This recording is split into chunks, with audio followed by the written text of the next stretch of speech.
Hello! In this tutorial I'm going to be showing you how to do a slip stitch join. So I use this a lot in my patterns. It's a really beautiful stitch and it's really simple to do once you get the hang of it, but what it does is it creates a seam between two sides or two panels of work that lays completely flat. It almost becomes part of the fabric itself. So when you turn it inside out, you've got no bulky seam work, just a nice smooth finish. So I'm going to show you how to do that today. I'm going to be seaming the top seam, the top shoulder seam of a hexagon cardigan panel. It's one of my patterns called the Autumn Cardi Club. So I'll show you that now.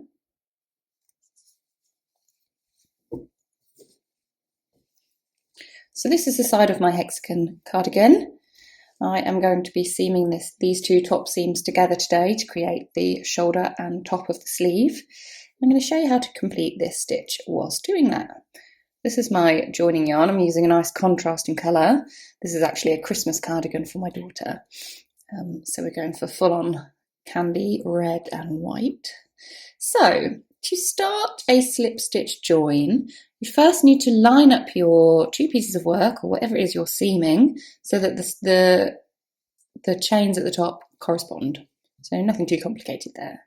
Then you're going to want to find your first chain stitch. I'm going to use this one here, and you're going to pop your hook under just one side of that chain, so you should have one loop on your hook. On your corresponding side, you're going to want to tip it so that you're looking at the right side, because the inside is the wrong side. And you're going to pop your hook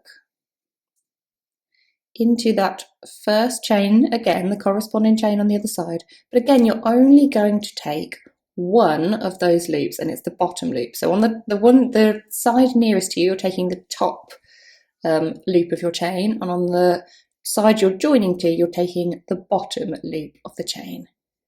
Okay, so you should have two loops on your hook.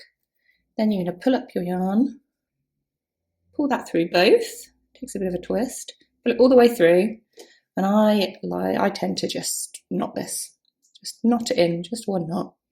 And then you're going to put your hook back in the same method you did before. So from the top, through that top loop of your closest panel, and then from the centre, so you've got the bottom loop of the panel back on the hook, and you're going to pull up a working loop. So just going to pull this loop through, so you've got a loop on your hook. Does that make sense so far? Okay, so you're going to want to keep this working yarn between your two panels. You want to keep it beneath your stitches, and I'll show you what that means as we carry on.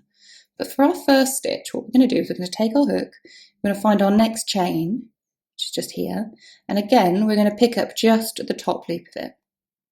Okay, then we're going to switch to our other side, the side we're joining to. We're going to find our next chain, and we're going to pick up just the bottom chain of it again. So you've got two of your joining pieces here, your working yarn underneath them, not on top.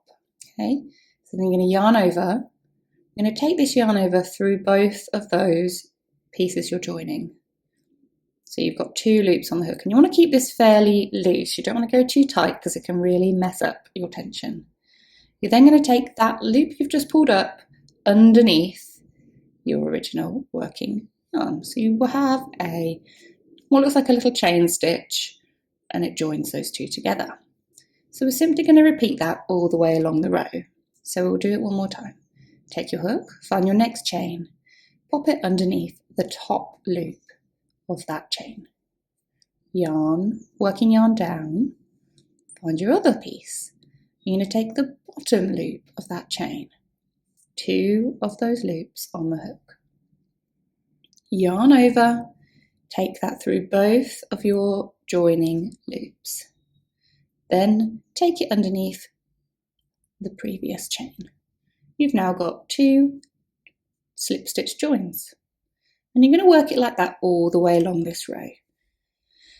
So it can be a bit fiddly to start with, but I promise you it does get a bit easier as you go and you get the hang of the sort of flow and the twists of the hook.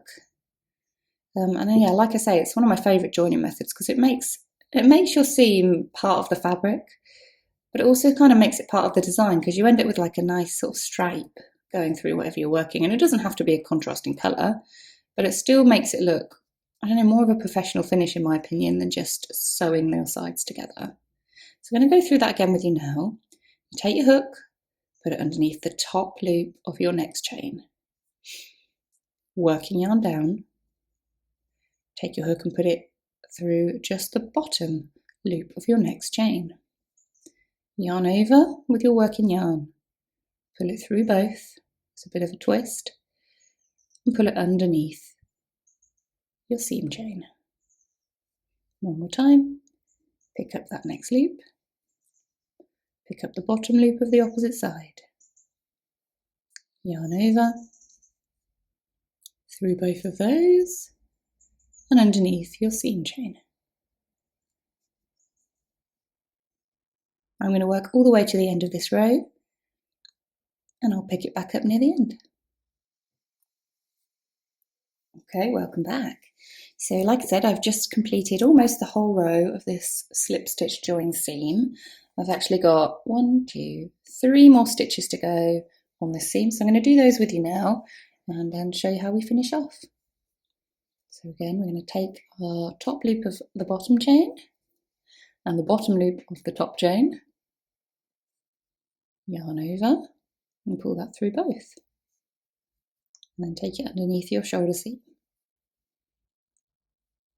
Top loop at bottom, bottom loop of top, yarn over, through both, under the shoulder seam. Last stitch now, we're going to go top loop on the bottom, bottom loop on the top, missed that one, yarn over, take it through both, underneath your shoulder seam, then we're going to chain 1 just to finish the work. And there you have, we're going to snip this, I haven't actually got my scissors here, I'm going to go and grab those in a second. There you have your finished shoulder seam or slip stitch join. You can use this to seam any work. It's often used in granny square blankets, or I use it a lot in garments because you end up with a much smoother seam, you don't get that sort of bulky, bunched up look. And yeah, it's just a really nice way of finishing your fabric. Super neat too.